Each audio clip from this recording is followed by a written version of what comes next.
Yes, uyu munsi musanzwe mubona abastari bagiye batandukanye cyane cyane abo twita nk'abastreamer, ugasanga no mustreamer kuri TikTok, YouTube, Twitch.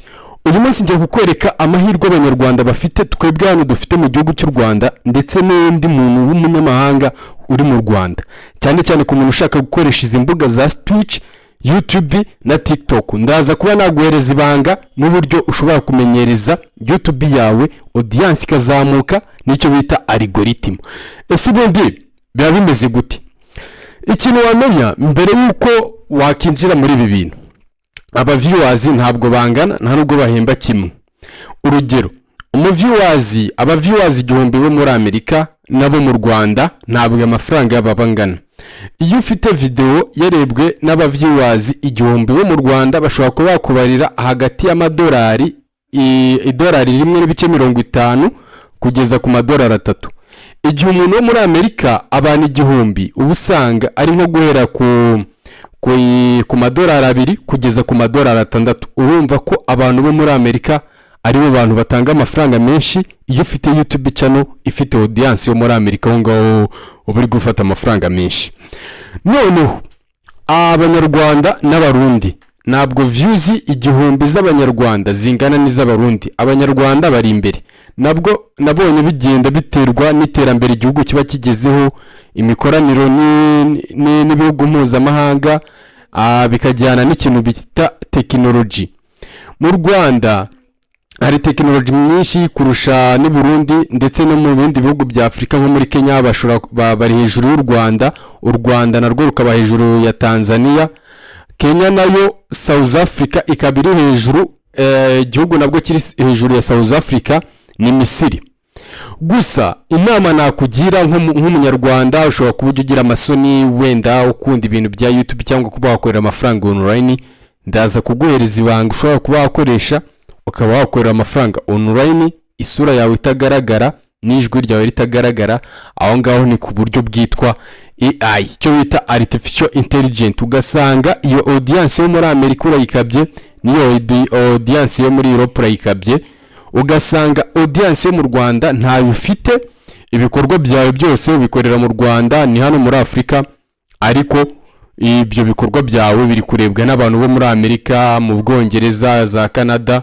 Ugasanga n'ibyo bikorwa byawe nka 70% cyangwa 80% ibyo wateguye wabiteguye mu buryo utazi, kuko byakozwe na AI. Wayitegetse uyibwira iki ikora, irakigukoreye. Ukoresheje strategy ya kabiri mu buryo bwo kugicuruza. Iyo nzira niyo ngiye kukwereka. Ndaza kuba nanyura mu mateka y'aba YouTuber ndetse n'aba streamer kugira uze kumva neza ko ibi bintu bigufite agaciro. Ibi bintu ntabwo bigendera ku myaka, waba ufite imyaka 5, waba ufite imyaka 70, upfa kuba wowe wiyaminiya wumva ko ufite umuhate wo kuba wabikora. Biroroshye cyane. So nukuvuga ngo aba ba streamer nukuvuga ngo bafata routine y'igihe bakorera ibintu byabo. Niba ukora content zo guteka, uba ufite igihe cyo gusetting ibikoresho byawe, ugafata kamera and then ugafata amashusho, ukagera n'igihe cyo kueditinga, kuko YouTube yo igira uburyo bw'imikoranire n'ibindi bigo byamamaza, ari cyo twita PMP na CPM. Ubwo ni uburyo bwo kwamamaza kuri internet. Ibyo ngibyo buri mu buryo bwa mbere ushobora kwinjizamo amafaranga. Hakabaho n'ikindi bita advertising bisanzwe, nka kwa kundi ubona nk'ikigo cyo mu Rwanda cyangwa se n'ikindi cyano hafi no mu Rwanda kirakwegereye, kirakubwiye twege dushaka kuzajya twamamariza kuri YouTube channel yawe cyangwa se kuri platforms zawe.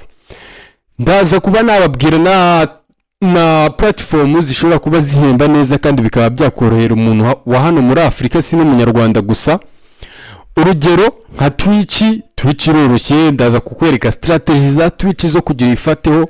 Ntabwo bisaba abantu benshi nko kuri za YouTube cyangwa TikTok na Instagram, kuko ubusanga kuri YouTube basaba aba subscribers 1000, TikTok nayo igashaka aba followers 10,000 byombi, na Instagram babikeneye aba followers 10,000, na Facebook kugira utangire kuba wakorera amafaranga kugira ube monetization.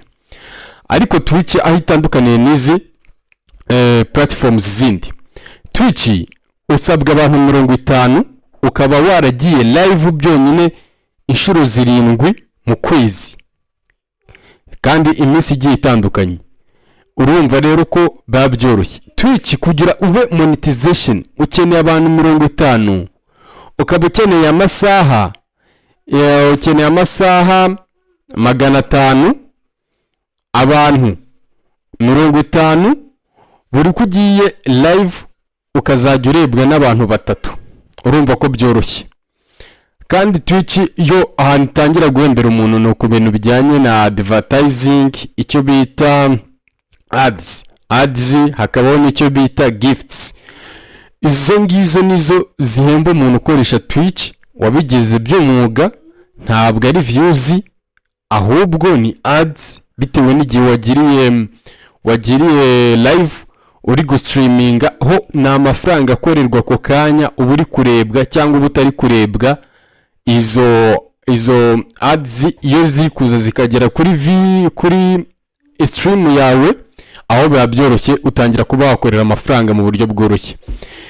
None ibi biganiro ngiye kuzajya mbibazana ari byinshi, mbereke strategy ushobora kwakoresha no mu buryo bworoshye no ku buryo ushobora gukora nka team mukaba mwakorera hamwe kugira mutazajya mwisanga bamwe na bamwe bari kugenda baruzinga, kuko iyo muzamukiye hamwe birafashanya.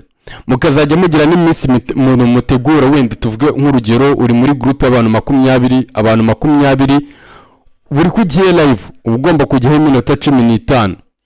Muri abo bantu 20 wenda abantu bazajya bajya live ni nk'abantu 10 mu cyumweru. Murumva ko mu byumweru 2 mu kwezi buri muntu ashobora kuzajya ajya nka live nk'inshuro nka zingaye mu kwezi, nyine nabyo byakunda nta kibazo. So ni ukuvuga ngo ubundi bibarwa gute?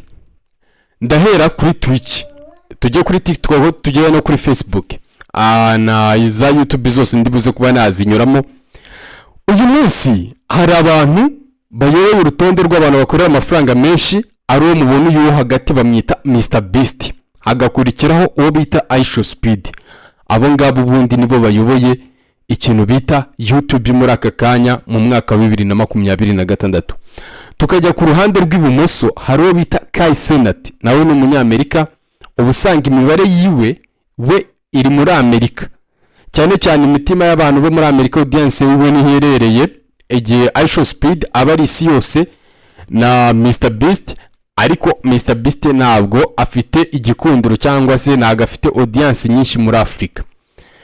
Mr Beast na Kai Cenat bo bayoboye urutonde rwo muri Amerika, aho usanga Mr Beast ashobora kuba yakorera na miliyoni zirenze 50 z'amanyarwanda ku munsi. Ibyo ngibyo byo arabikora, miliyoni 50 z'amanyarwanda ashobora kuba yazirenza bivuye muri ibi bintu bya YouTube. Nibyo bintu byonyine akora, nta kandi kazi akora.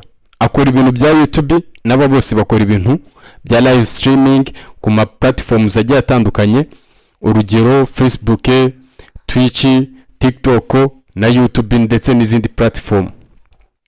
No kuvuga ngo ubundi bikora gute?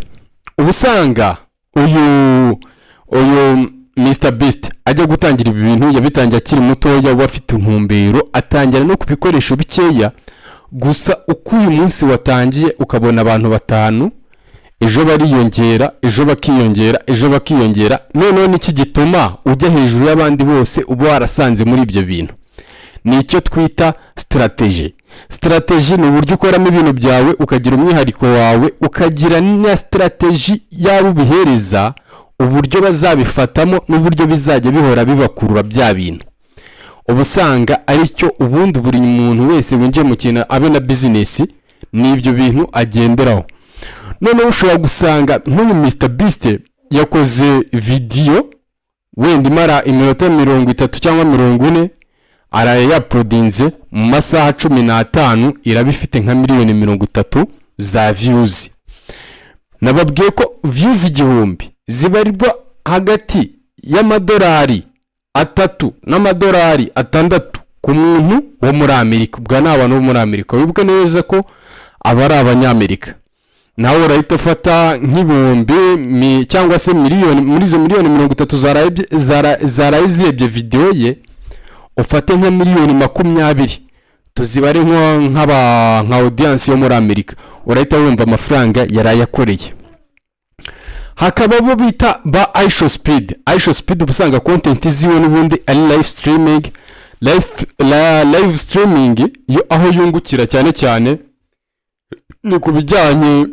ni kubijyanye n'inuze na ads nababwiye ko ari kwamamaza. Ads ibigo byamamaza rimwe na rimwe ntabwo ubizi byo biba byaragiye bigakorana na kampani ya YouTube, ya kampani ya YouTube ikaza igafata za ads ikazishyira mu mavideo yawe, ya mavideo yawe n'ubundi niyo agenda ukagabura amafaranga bahaye YouTube ifata 60% wowe gafata 40%. Ni gutyo ads izibara. Tuvuge kampani urugero, ndaza kuvuga kampani yo mu Rwanda wenda izwi niyo n'abanyamamarije naribi. Tuvuge nk'urugero nka Simerwa cyangwa Bralirwa.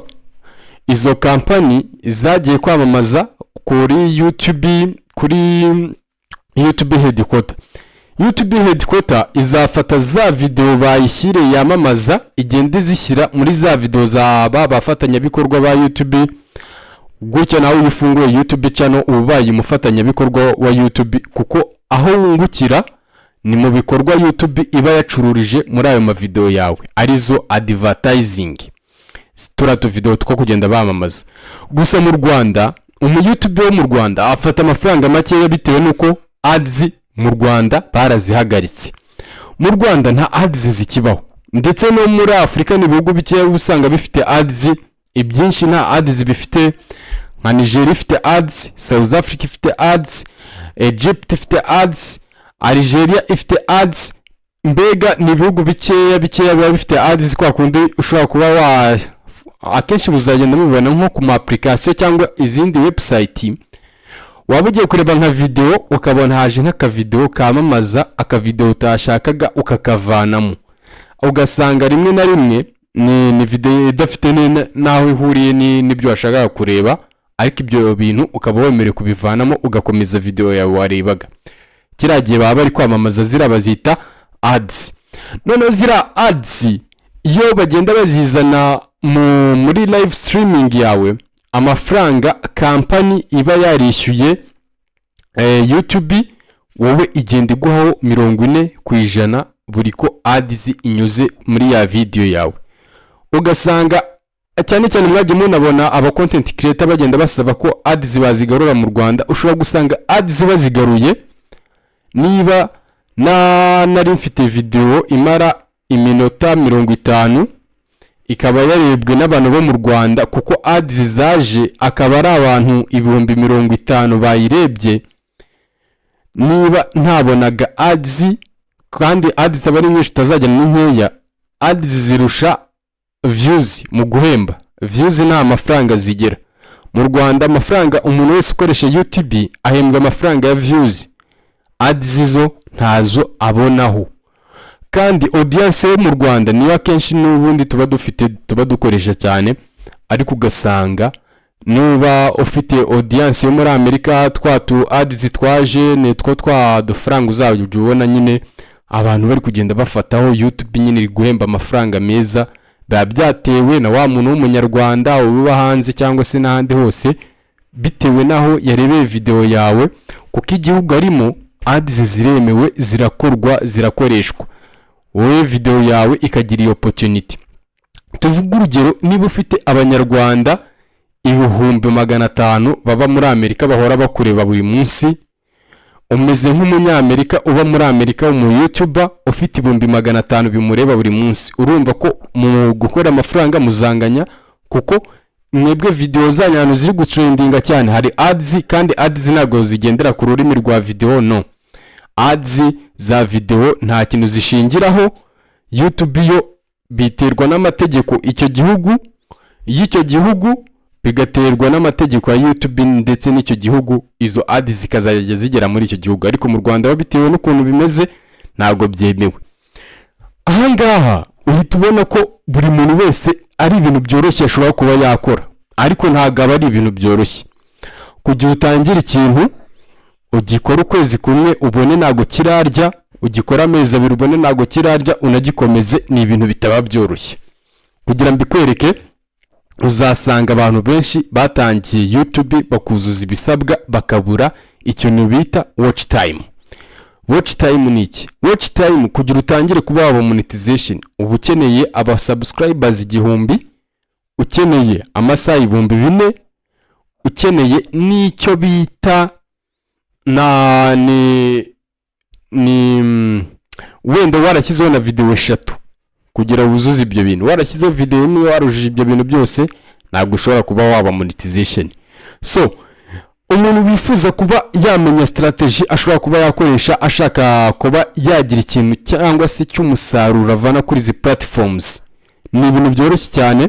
Ndaza kuba nakwereka strategy ushobora kuba wanyuramo n'amasaha yo kuba waka-uploading, kuko nabwo iyo uta-uploading ku isaha imwe cyangwa range y'amasaha amwe, hari ikintu cyangirika ku cyo bita algoritme. Ni ibintu byoroshye. So reba hasi urebe ko wakoze subscribe, ushyire muri comment ikintu bifuza kuba wamenya ku bintu bijyanye n'izi strategy na platforms no kuba wakora amafaranga online kuri aya platforms agiye atandukanye, and then ndaza kuza gusobanura nkwereke na strategy ushobora kuba wakoresha no uri mu content creator. Niba udafite na content, njyewe naguhimbira content nkakubwira n'uburyo zikoramo bitewe n'abo ushaka kuzihereza. Ushobora kubusuka, ushobora kuba iki ari cyo cyose ushobora kubukora.